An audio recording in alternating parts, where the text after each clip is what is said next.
You see here, the papers are still on there. Some of the writing has gone away.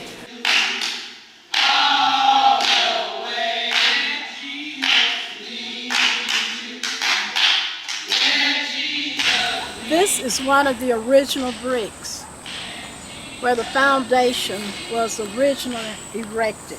I'm going to toss it back down into the very beginning of this emotional period. We are still here. Thanks be to God.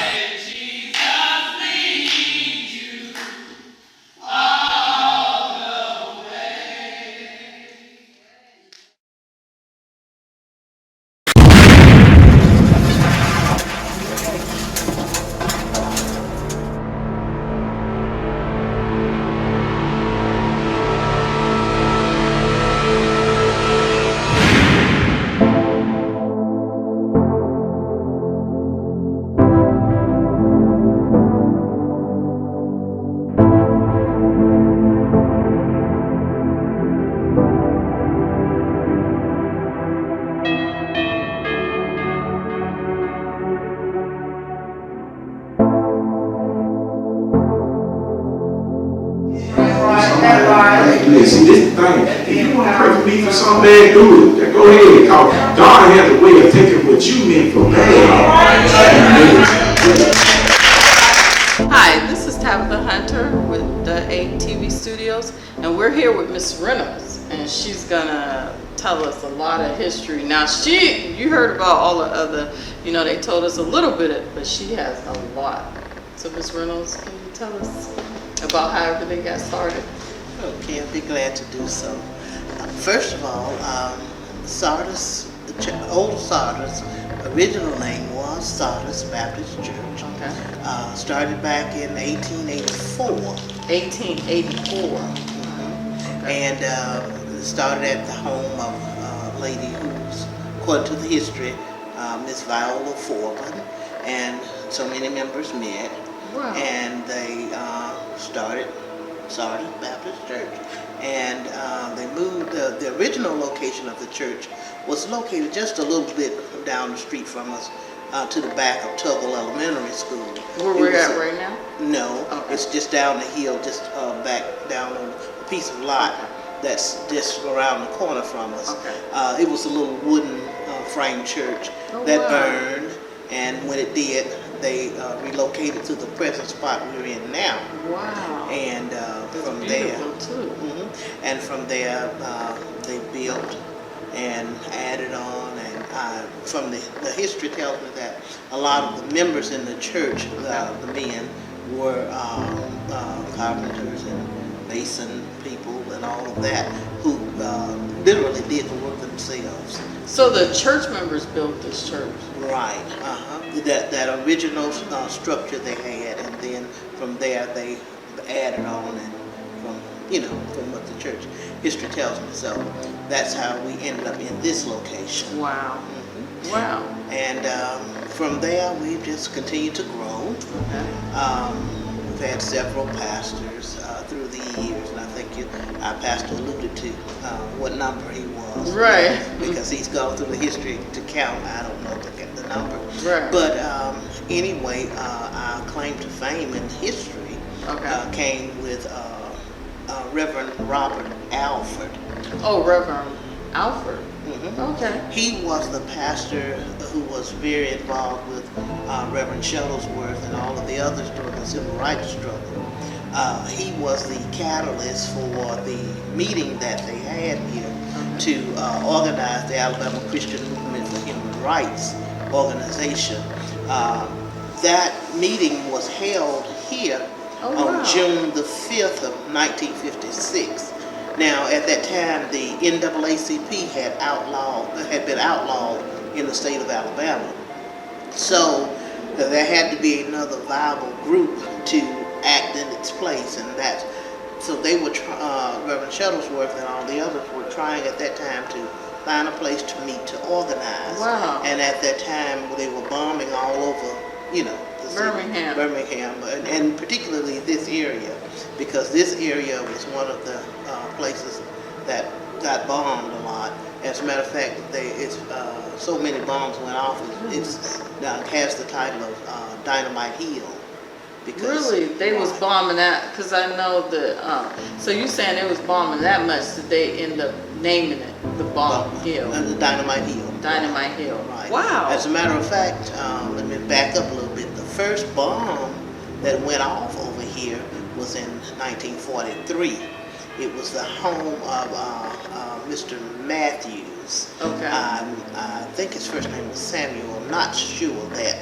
But he lived a couple of blocks over back in what we call now East Thomas. Okay. And it was close to the borderline for the black and white community where he was having his house built. Now, Ms. Reynolds, when you say the black and white community, for those who don't understand that, what do you mean by that, black and white community? White people stayed on one side, black people stayed on the other side of a certain street or a certain line. And East Thomas is just on the other side of what we call College Hills now. Okay. And College Hills at that time was predominantly white neighborhood. Wow. Okay. And so they were telling him that his house is being built too close to the quote unquote Come on line. now. Wow. And he had gotten, threatening things and all of that. But nevertheless, he said, well, I'm in where I'm still supposed to be. So he continued to build. Wow. But after they had completed building and he was supposed to move in the next day with his family, the night before, that house got bombed. So what did he do after they bombed it? He literally just left, that area of town. Right. He didn't bother to fight it. He just left. But Okay. that was the first bomb that went off Birmingham. in Birmingham. That was in 43. And at that time, that's why they was trying to form these organizations, because they didn't have no one to come and bring justice for what had been done to them. Right. And so they, after that happened and they were successful in scaring him off, I guess they continued with that tactic, because there were several other bombings, but it didn't work because Attorney Arthur Shores moved in over this way, and his house got bombed as well, along with Shuttlesworth and a few other places that they thought, was too close. Right, either too close or the role of the person was being too controversial for them, I guess. Oh, really? If you want to use that term. That's why they bombed Shuttlesworth home, and it's anything that had to do with a leadership person who could come out front, they were targeted. Wow. So basically at that time, it's like if you wanted to connect with them, they would actually bomb you as well. Bomb your house. If they knew who you were and you were one of the leaders out front. Because they had a lot of men that they had to pull in as like security. Oh, wow. Around them. And I remember seeing some of the men, if they were big men with guns and everything, they had to literally stand guard while they had their meetings. But you guys had the meeting here. This didn't get bombed. Well, that was the reason why it did not, was because we were just like the Matthews house. We were on the borderline. Okay. But for whatever reason, they thought that this was white neighborhood. Okay. And I think it's basically largely due to the fact that just on the eastern side of us, across the bridge now where Tugger School sits, is Fountain Heights. And at that time, that was a predominantly white neighborhood. Wow. That's so close. And then we have, since the late 1800s, we got the Jewish cemetery. That's just a couple of blocks down the street. Right. And my thinking was, who puts a Jewish cemetery in the black neighborhood? Right. And so as a result, people really didn't know we were here. So they did not know. Didn't know. A lot of people, some people knew it, but those who were doing the bombing and who it mattered most to them did not. Did And not so know. back to our pastor at that time, Reverend Alfred. Okay. He suggested to Reverend Shuttlesworth that they come here to have the meeting. Okay. And because he said, well, we are right under their nose, and they don't know that we're there. Wow. So they decided to come, and they were successful in having their meeting Wow. and in organizing the Alabama Christian Movement for Human Rights, and that's how we got it. So it was organized here? Yeah, it was. Right up under where all the... Right. Isn't that something right where they live? Yeah. And my understanding from the articles that I read is that that night over 1,000 people showed up. Oh, wow. Wow. And so they were able to have the meeting and to move forward.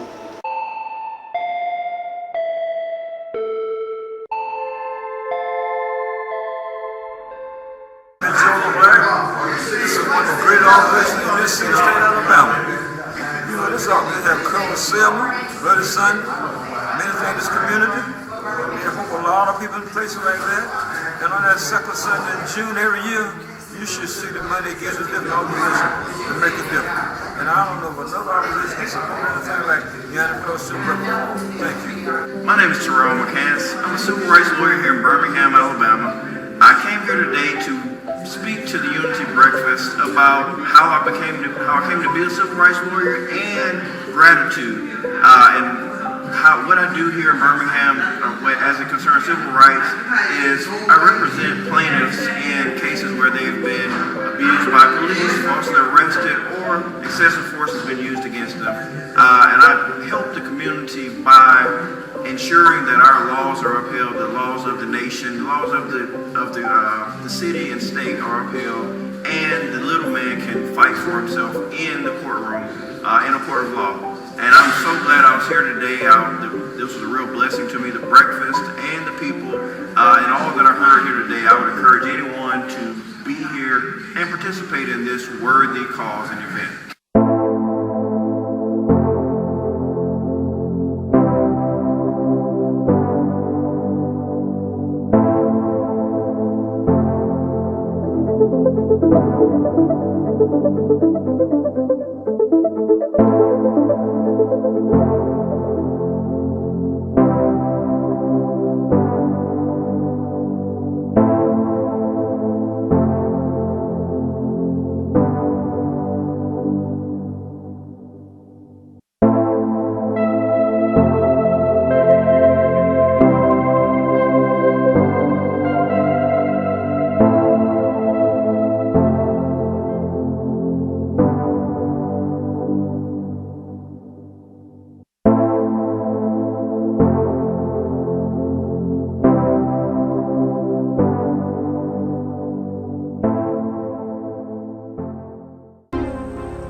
So the bombing took place around this area. Right.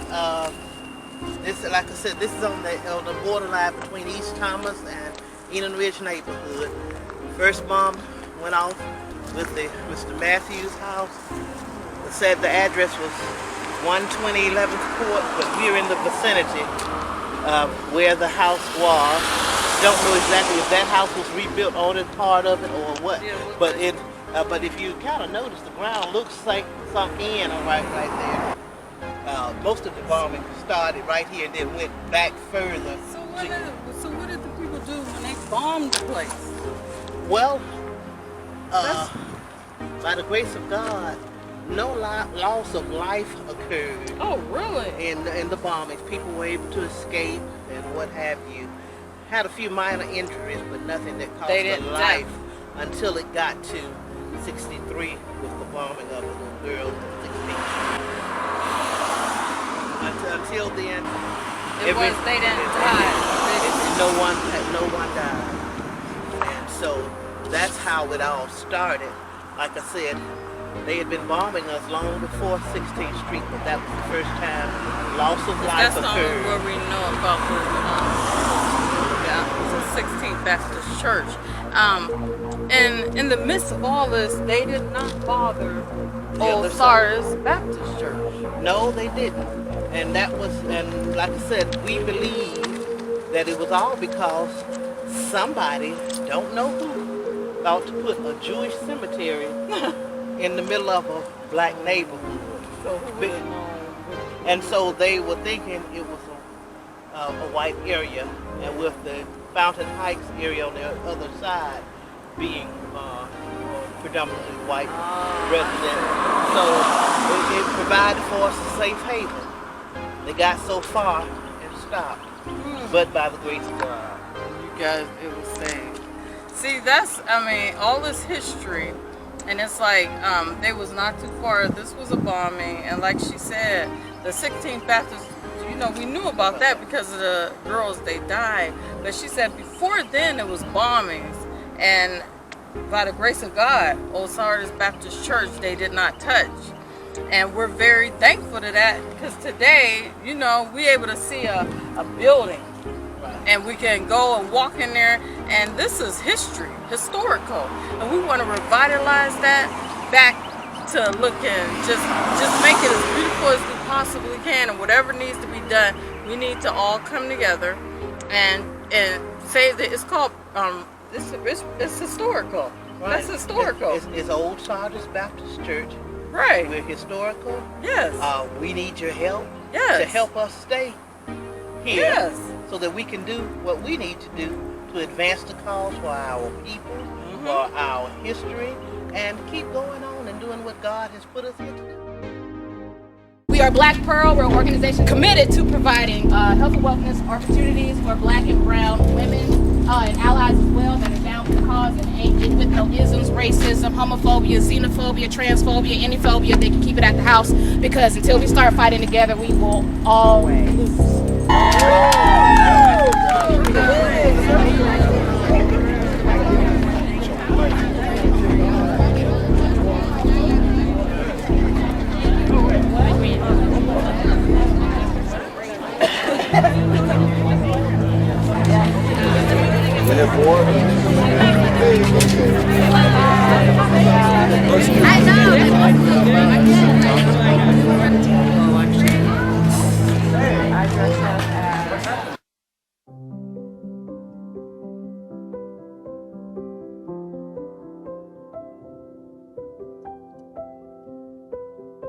Hi, this is Tabitha Hunter with the 8 TV Studios, and we're here with Pastor Blue, and he's going to explain to us about the church. Hey, how you doing? My name is Kamar Blue, pastor of Old Sardis, the 24th pastor of Old Sardis. I started here in October 2017, and I just think it's a privilege to have pastored, my first pastor, to a church with such a rich history throughout the city.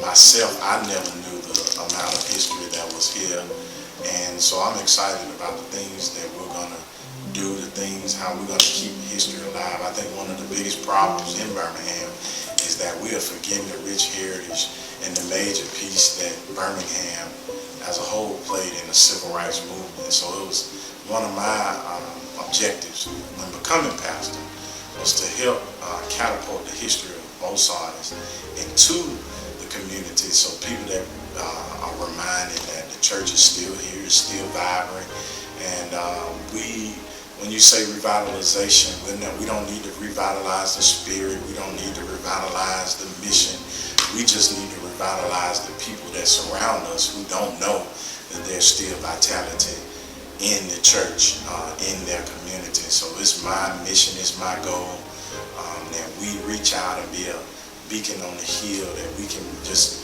share that rich history, and being, I feel like we're in the civil rights struggle in this day and age. I think it's crucial that we be another backbone to create a movement that will strengthen the community and bring the people together through Jesus Christ. So I'm just excited to do it, and I'm just excited to be here. I'm learning, growing, and just getting experience in history all at the same time.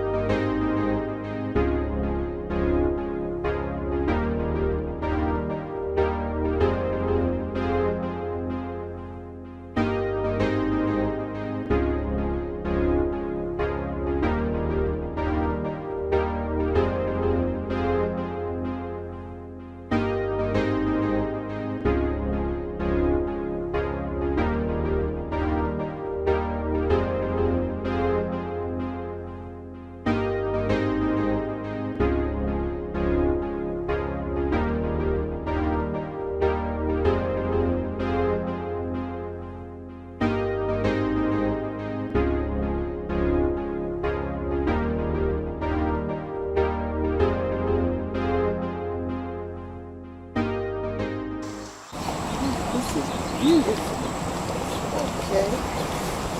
And we're here at the Old Sardis Baptist Church, located at 1244 Street North. Okay. Rich in history, rich in spiritual growth, but needs a lot of things right now around the church. Okay. And so as we walk and talk, we're going to talk about the history and show some of the needs and the things that we need to take care of. Oh, wow, that's good. That is awesome. So what I see is a lot of history, and you're going to explain to us the history that went on here at the Old Sardis building, and also the different repairs. Pastor, a couple of years back, we had a vision for restoring the building. Oh. And he had us to write on pieces of paper. Some of the writing has gone away, but just to show you the importance of us restoring and getting back some of the things around the building that we need, shows you the tenacity and the faith of the people who are still here. This building was built like in the early 1900s. Built approximately around the 1920s and the early part of the 1900s. This is the 1900s. Right, somewhere in between there, and this is the original building parts. As you can see, we do not use this part right now. Okay. Still has electricity, you can still feel the air. I see the little Right. room. There have been some renovations done over the years when it was being used. This is the area where we had Sunday school and what amounts to the fellowship hall. Oh, wow. And we had classrooms on each side. You still see the water fountain back there. The bathrooms were located to the I have to say something. While you talking, I'm a visionary. So I actually can see the people here. This is like so awesome. So this right here, you guys did worship in this area? Right. This was the Sunday school area. Okay. The main sanctuary is upstairs. Okay. But we came down here to teach our children and to do other things with them. We still have some stuff left in here. Oh, wow, look. Yeah. Wow. And you have got a piano in the other room over there. Wait, let me see. Do this piano, if you look it up, can you press, is it anything? This is an older piano. Look. Wow, this is awesome. You see the Old Sardis building right here is where they brought their kids and did Sunday school here. It has another piano in here also. And then there was a kitchen area to the back. Oh, wow. That when we got ready to do our fellowshipping and all of that, that was what it was. And wow. This is what it used to be. But Kitchen area.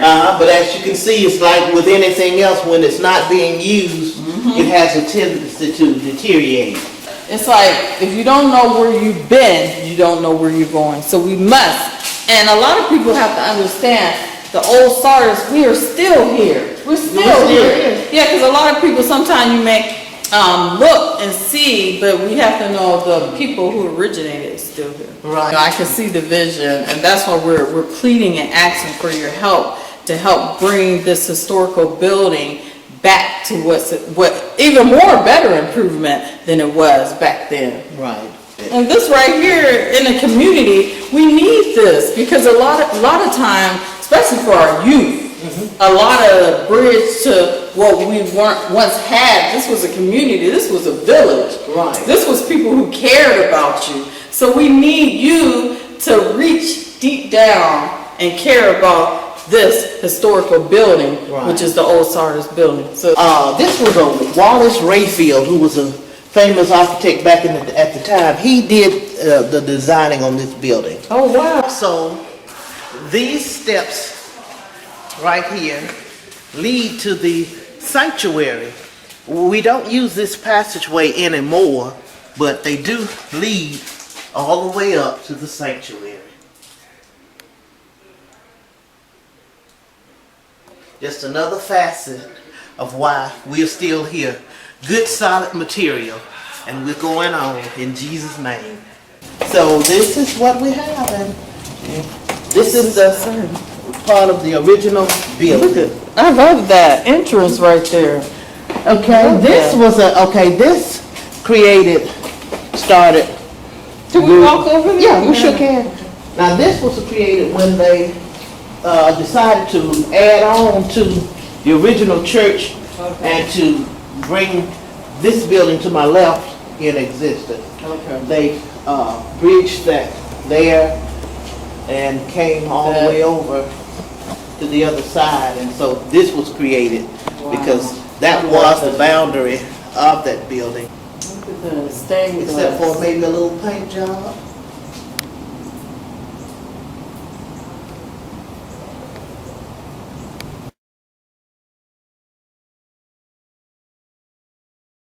Now I'm here with Mr. Adams, and he's gonna talk to us about where the future of the church is going. So, Mr. Adams.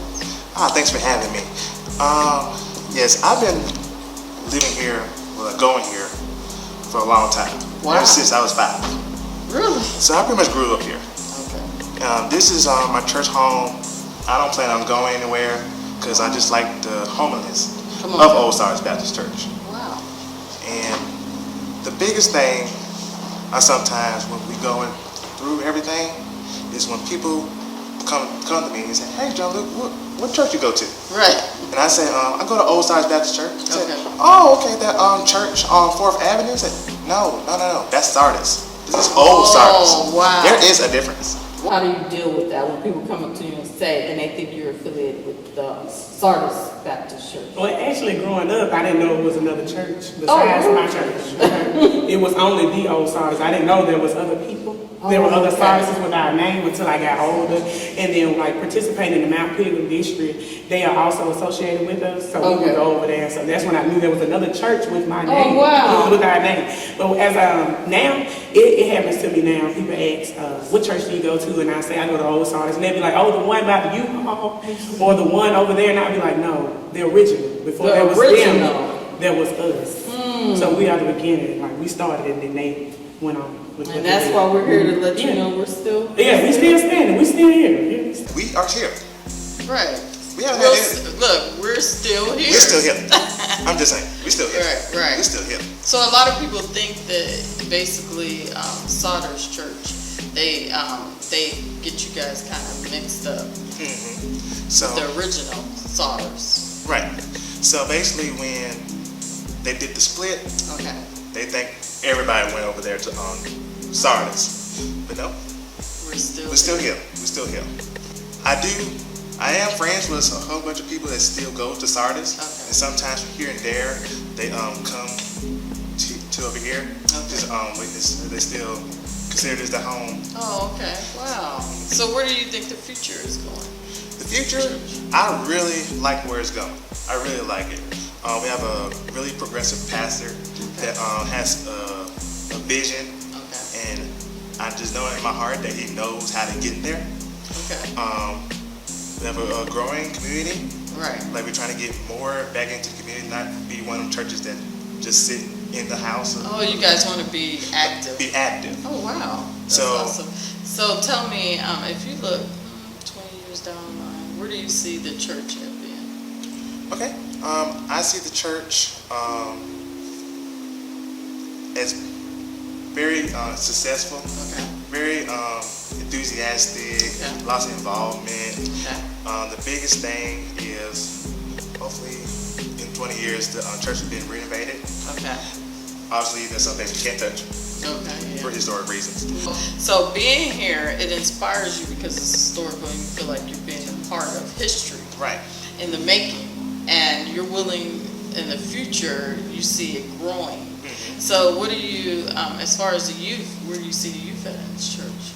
Okay, our youth, we're growing also in the youth, as you, so we got plenty of good singers. Oh my, she's awesome. Yes. Keep the faith in what we cannot see.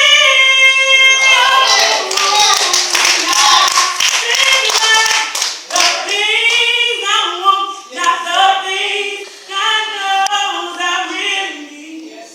There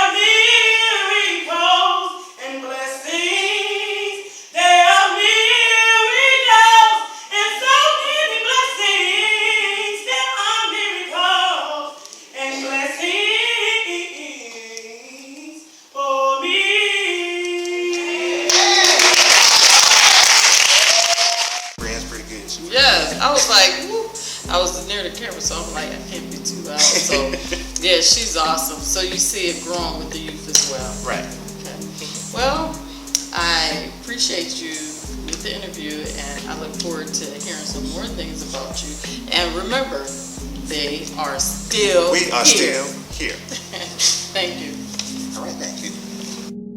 Yes, I'm Deacon Ronald Travick at Old Sardis Missionary Baptist Church, 1240 4th Street, North Birmingham, Alabama, 35204. I'm here because first of all, we're thankful for the 8 production being here so we could tell the story about our church. Deacon, we appreciate that. Yes, Thank you so much. it means a lot to us. And also, for those that is not looking now, you can pick this back up on Charter Communications, channel 180. But our church have a history during the Civil Rights times in Birmingham.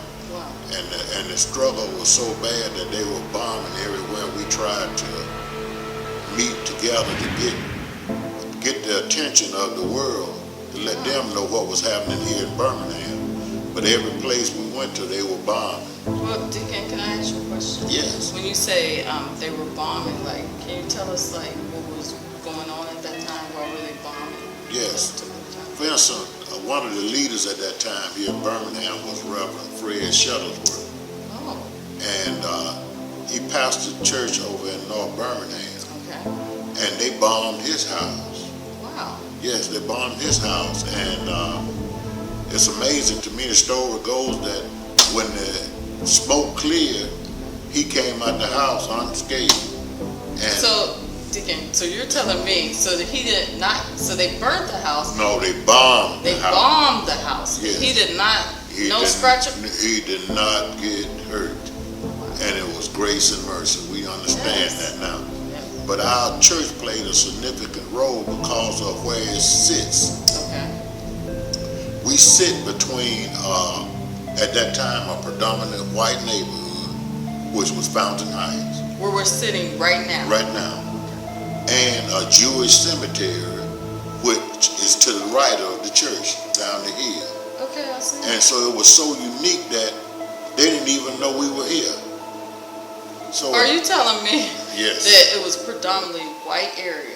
that's right, And Fountain Heights, You guys was here in this church and they did not Eden even Ridge. know. That's right. Wow. And so we was able to meet at Old Sardis, which was at that time was Sardis Baptist Okay, Church. Sardis Baptist. Okay. And so in 1956, they started the Alabama Christian Movement, Okay. which in turn became the SCLC. Okay. And the meetings was held right here under the leadership of Reverend Fred Shuttlesworth. So after his house got bombed, Yes. that didn't put no fear in Oh, him. that just fired him up. If you Google Reverend Fred Shuttlesworth, Right. you will see the picture of him in this pulpit as it is right now today. Wow. And he got a pause. That's the picture. Every time they mention Reverend Shuttlesworth, they show that picture. And it was in this pulpit that even if we decide to do construction, which we are going to do renovation sometime in the future, but we can't mess with that up there. A lot of history. A lot of history. And so Wow. they formed the Alabama Christian Movement from this church right here because they got rid of the NAACP. They said it was unlawful. Come on. So now. Alabama barred them from the state. Wow. Oh yes. So right behind the church, a couple of blocks up the road, Okay. is Center Street. Well, Okay. Center Street was known as Dynamite Hill. And why was Well, the name Dynamite? It was a lawyer, a civil rights attorney by the name of Arthur Shores. Okay. And his house was bombed on several occasions. He stayed on Center Street. So they bombed his Yeah, area. that's right. That's right. Anybody that had contact with the civil rights movement, They was they getting were getting bombed. That's why the church was so unique. The church never got bombed. Wow. Now we don't know, but if you think about it, a Jewish cemetery, Okay. which was probably protected because they had to know we was here with a predominant white neighborhood, Right. Fountain Heights. but we was able to form right here in this church, and the SCLC was instrumental in the civil rights struggle. Wow. So, and as in 1977, if I'm not mistaken, was the year that the church split. Okay. And the leadership changed, and we became under the leadership of Reverend Alford.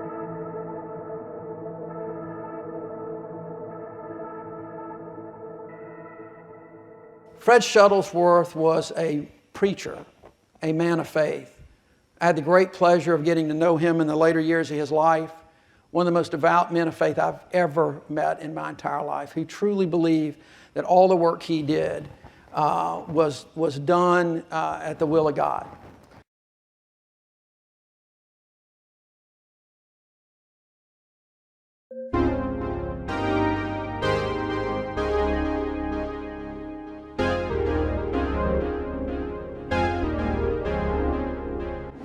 My name is Isetta Burkett. And I've been a member of this church for 52 years. Oh, wow. Okay. Okay. So when you came, so basically, and you've been in here for 52 years, I wanted to know, so basically, what year did you join the church, or where were you before you joined the church? I joined this church in 1967. Oh, wow. And that was because my husband was a member of this church. Okay. We got married in 1966, and I joined the church in 1967. I lived in a small town, Moringa County, called Thomaston, Alabama. I always felt comfortable. Like I was at home. And the people that were here, you know, they were older. Oh, wow. And there was a lot of children in the church at that time. And I had children, of course. And we just fell in love with the church. And my husband was on the board of the church. And it just felt like home. I want to ask you, what makes you want to still be here, a part of this beautiful historical church? What makes you still, what keeps you still here after 52 years? What makes you stay here? This feels like home to me. I've only done 2 churches in my lifetime. And that's my home church where I grew up and got baptized. And then I came here and joined this church. And this is the only other church I've ever been a member of. Wow. And I love the church. I love the people that was in the church, even though a lot of them has gone on, even my husband for that matter. Right. But I still love this church. And you're still here. And I'm still here. And we appreciate you that you're still being here. Hi, this is Tabitha Hunter, and I'm here interviewing Onisha. Yes, ma'am.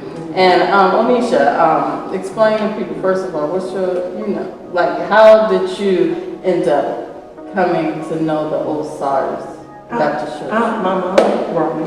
Oh, okay. Brought me here, yeah, she definitely. I was coming here all the time and still going to Mass on Saturdays with my dad, but I was coming here all the time, but I was more active here. I wasn't active where I was going to church at first. So when I got in the 8th grade, I think I asked my mom, can I get baptized as a Baptist? Because I was like, I'm more active here. I came here and I was already singing choir and praise dancing. As soon as they saw me, it was like, come on, sing in the choir. Oh, wow. Come on, praise dance. And I was like, okay, yes ma'am, I can do it. Oh, okay. So you was going to a Catholic church. Mm-hmm. Okay, so what, and you said you was more active here, What did you see here that you didn't see there? But one thing I ain't no best friend that I'm still friends with now. What's her name? Mayor Adams. We still go to church here together. And like I said, I was participating in all this different stuff. And back then we had like choir rehearsal every Wednesday, and we had this every Thursday. We had something else every Tuesday. Okay. So I was here all the time, and I felt like I found my family You know, all these different kids around my age. There was so many children all around my age. So it was family. It was family. We was together all during the week. But what was crazy is we would leave church and get off the phone. Go home and get on the phone and be talking to each other like we didn't just see each other. They used to tell us that all the time. Y'all just was on the phone talking. Why y'all acting like this? Right. We couldn't stop talking to each other. I definitely found my family. It made me comfortable being here. I like participating. That's the thing. I like being here. I like participating. And I felt love. Everybody accepted me, you know. I mean, I was a kid anyway, but everybody accepted you me. with love. Yeah, it was family. It was family. I love being here. Family. And that's why we want to keep telling people there's so much love here. And I'm feeling the love. It's beautiful here. So and that's beautiful. And then matter of fact, you're the one who we recorded singing. You have a beautiful voice. Thank you so much. Yeah, I appreciate that voice that you were singing. I was like, let me not get caught up because I'm supposed to be filming, but your voice is just so beautiful, and we appreciate that. Oh, it took time. It took some time to get there to just sing like that, you know, like on the spot, because back then it wasn't, you know, singing on the spot.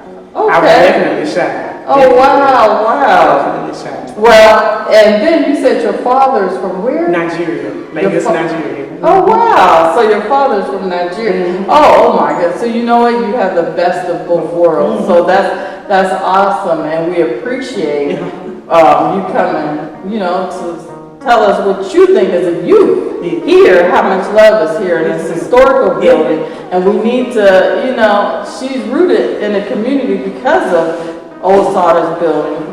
The things that they did in her life as a young child, and she remembered, and she still remembers to this day, obviously, because she's still here. Just like the Old Sardis, they're still here. And we want you to just please just donate, because we really need you to give back. Reach deep down in your pocket and just give back to us so that we can allow them so that they can, you know, furnish the building a little bit more better than what it is. Because you know how historical buildings go. It sometimes, because you need funding, it's like sometimes you have to reach out to the community that you're helping to give back so that we can fix it up the way we need to, so we can do more activities. You know, look at her life impacting. She has such a beautiful spirit. So let's just come together and raise the most highest funds that we possibly could raise so we can do what we need to do. And we appreciate you. Yes, ma'am. Thank you.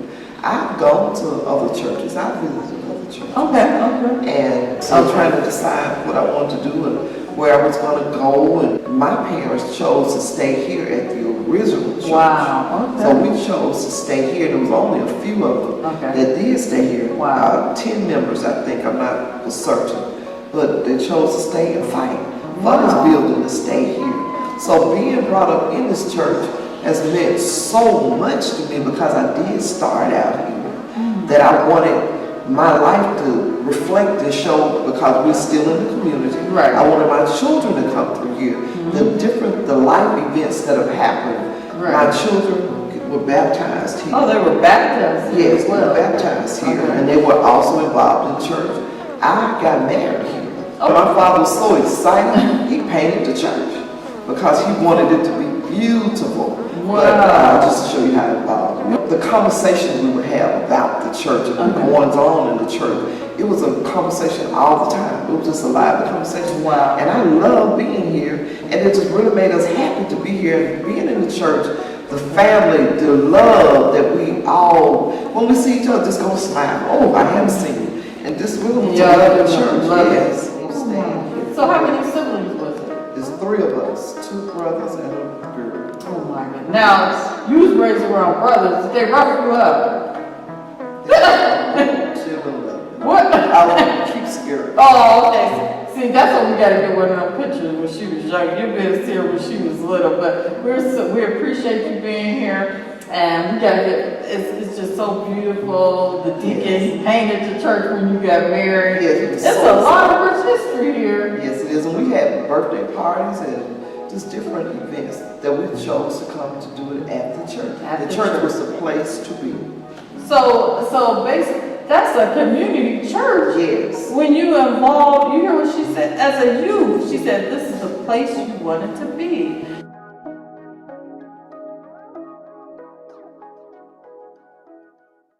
My name is Patricia Reynolds Smith, and I was raised in this church and under the pastors of Laura L. Alford. I was married to Pontius in this church by Reverend Alford. And I lived here on this side until I married the second time, and we moved to another area, and the airport got that area, so since I had property on this side, I decided to come back up to Sardis Baptist Church.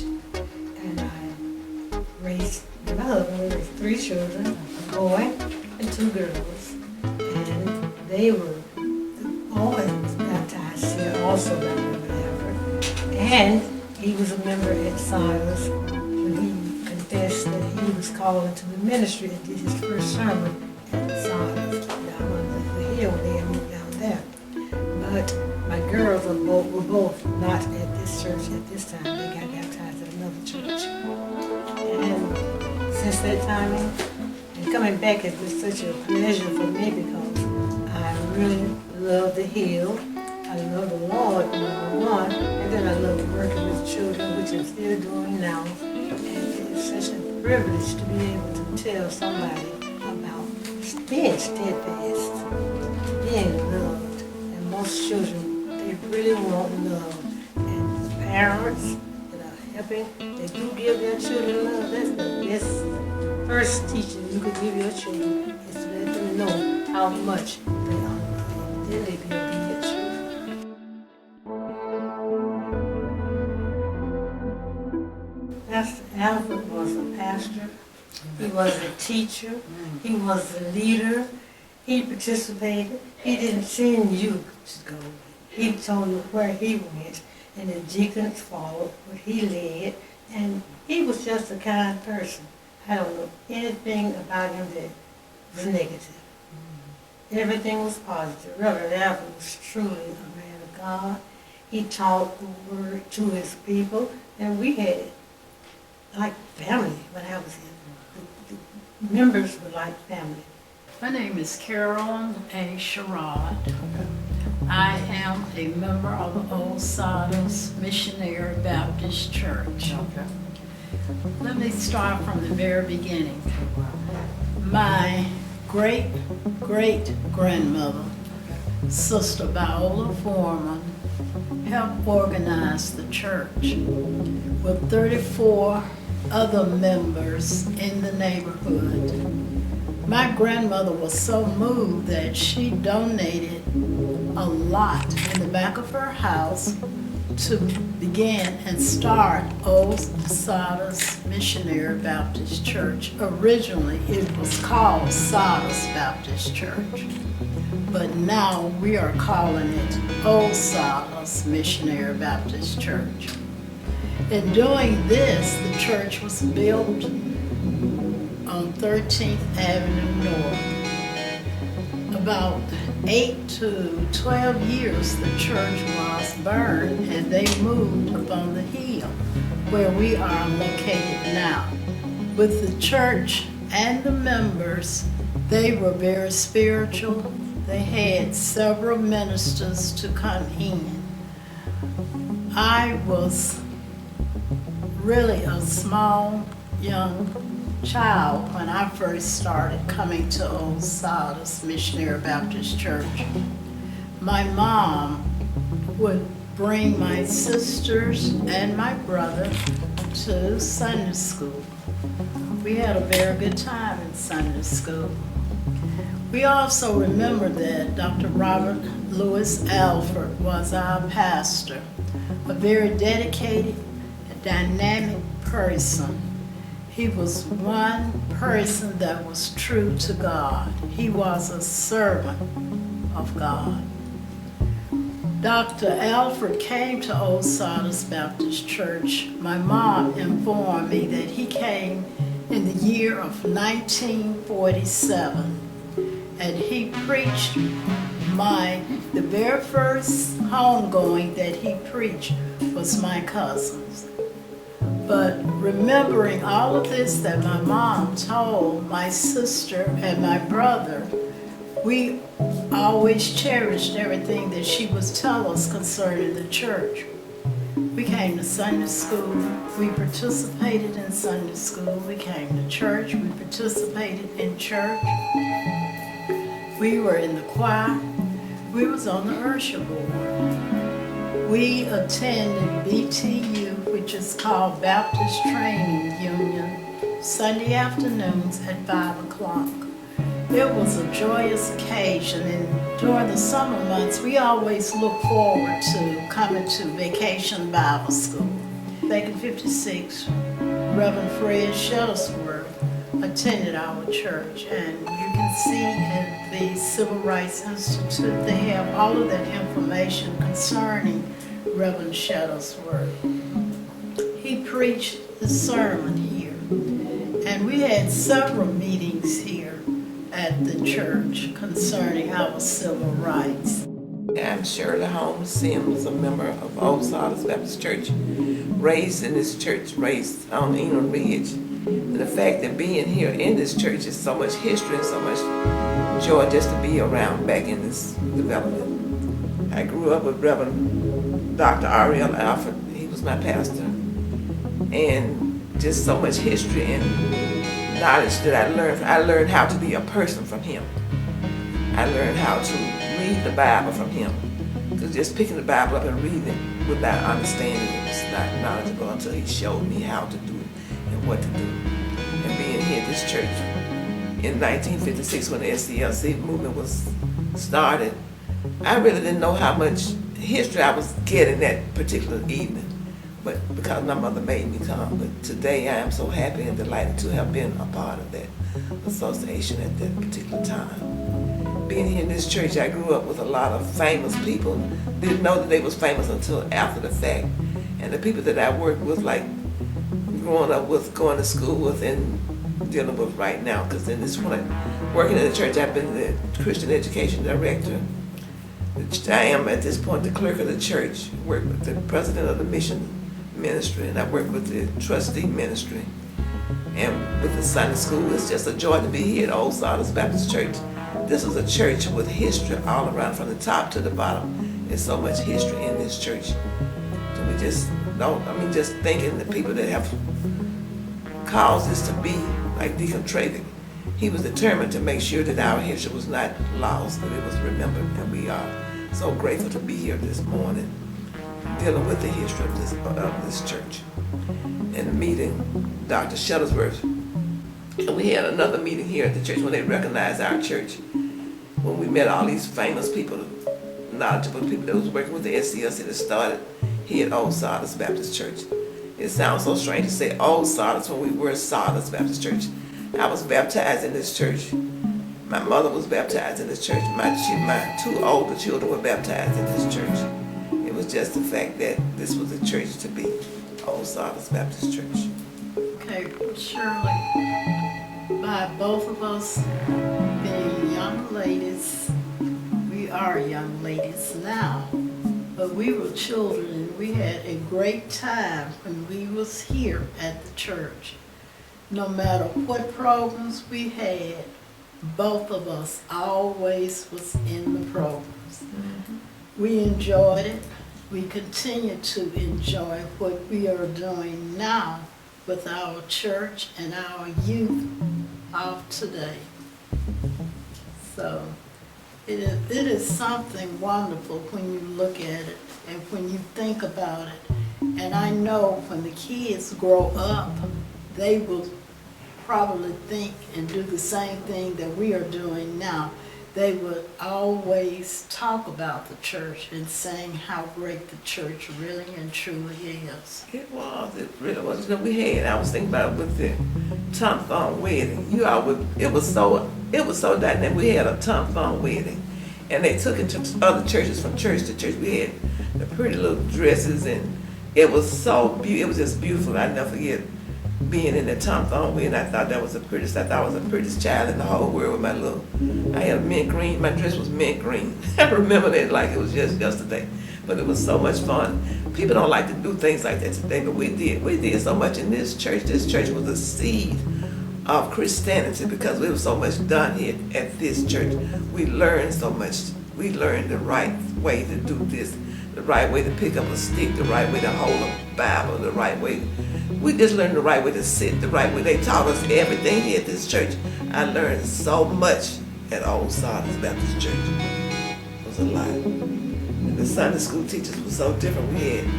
It was just a joy to be around. I wish you all could have been here at this church because this was such a joy to be in the Old Sardis Baptist Church as a child. Name some of the people who came out of this church. We had, right now we had like Purdue. George Purdue was a member of ours. He grew up in this church, he and his family. He's one of our senators, right, George Purdue?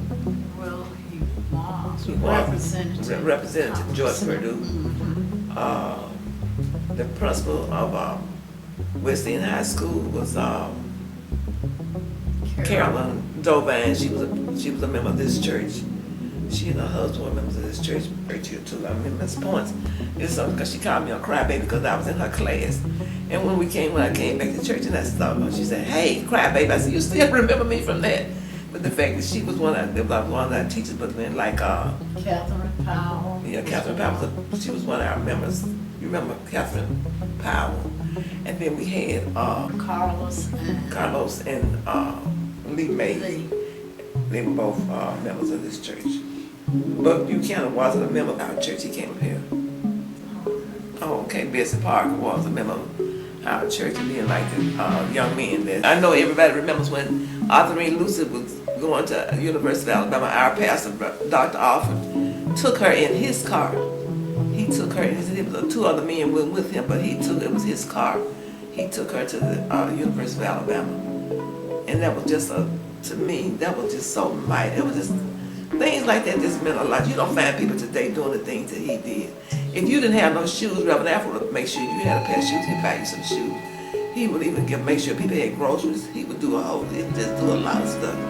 He was just a good man. He really was a good man. So did y'all go to Carrie A. Tuggle? Yes. Yes. So how was it? Carrie A. Tuggle went to A.H. Parker High. Both of us. Carrie Tuggle, like right, my mother's brother's wife is the great granddaughter of Mrs. Tuggle. And I know one time she used to come to the school all the time to visit. And the lady that was out over the choir, Miss Craig, why didn't you tell Holmes, why you didn't tell me that you were related to Miss Tuggle? I said, I'm not related to Miss Tuggle. She said, yes, you are. Your aunt is her great-granddaughter. I said, oh. So, but they use a lot of people. The church here, by the school being over there, this church draws attention. It does. From the school like that, it always did. Because when we went to school, it was a big. I know when I was older, when I first started school, it was a big wooden building. When we went to school there, that's when we went to school there. They later tore it down and they built another building, but then they tore it down and built the one that's there now. But and even being at Parker, the majority of our church, at least 3/4 of the members of our church were students at A.H. Parker High School. Because I'm one of those people that I'm always on the gung-ho ship for Parker High School. And for the people that went to church here, I knew them from church. I would see them at school and I knew them from church. You know how you run to, hey, this fact that we went to church together, this is the church. I thought this was the grandest church in the whole wide world. I never thought it was another church better than Old Sardis Baptist Church. The uniform daycare was the White House. And then the other White Houses was behind the White House was the cafeteria. Then the White House is up here in the classrooms. The other White House was where we had an auditorium. And there was a ramp behind there where they could walk all down behind there to come. And you said they had a swimming pool? The swimming pool was up here. What?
We're at Carrie A. Tuggle Elementary School, started by Mrs. Carrie A. Tuggle.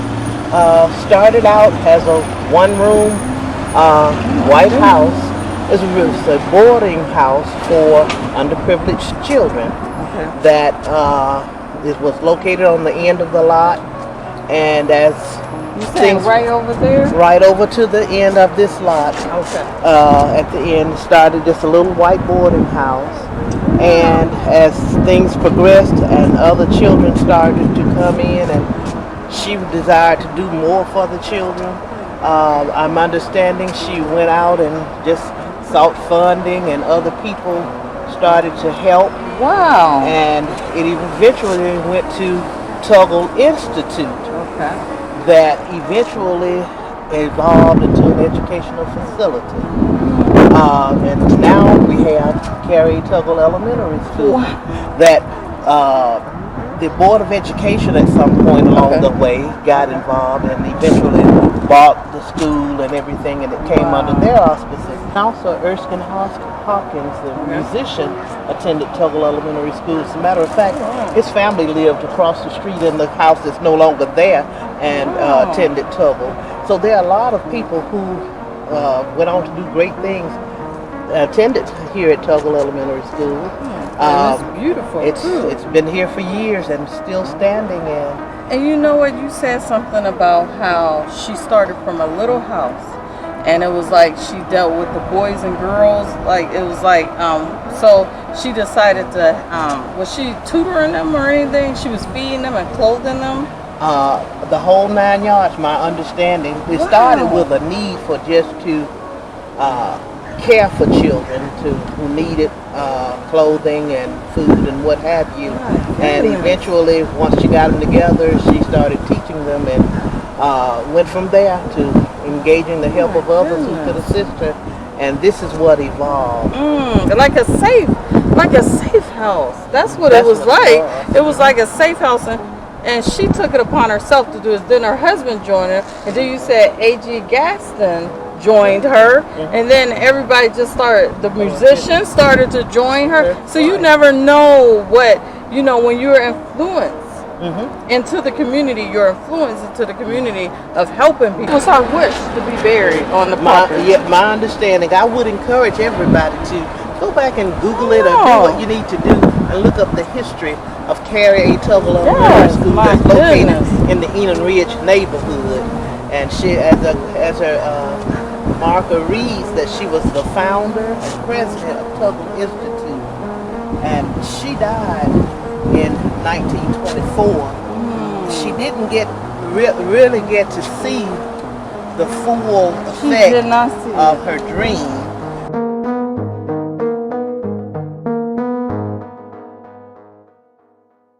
Those are open. You don't want to come down. You don't want to leave here without Jesus. Amen. My name is Carolyn Sherrod of the Old Sardis Missionary Baptist Church. Old Sardis was first organized in 1884. My great-great-grandmother, Sister Viola Foreman, was the one that gave the church a lot. It was 34 people that came to her house and they organized Old Sardis Missionary Baptist Church. She was so moved by what was happening that she gave them this land. And as you can see, the original foundation, the church was organized, just like I stated before, in 1884, until the church was burned. And after the church was burned, they moved on the hill. This is one of the original bricks where the foundation was originally erected. I'm going to toss it back down into the very beginning of this.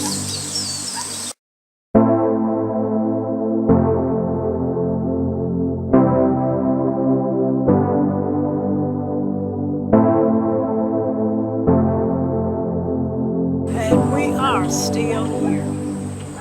Thanks be to God.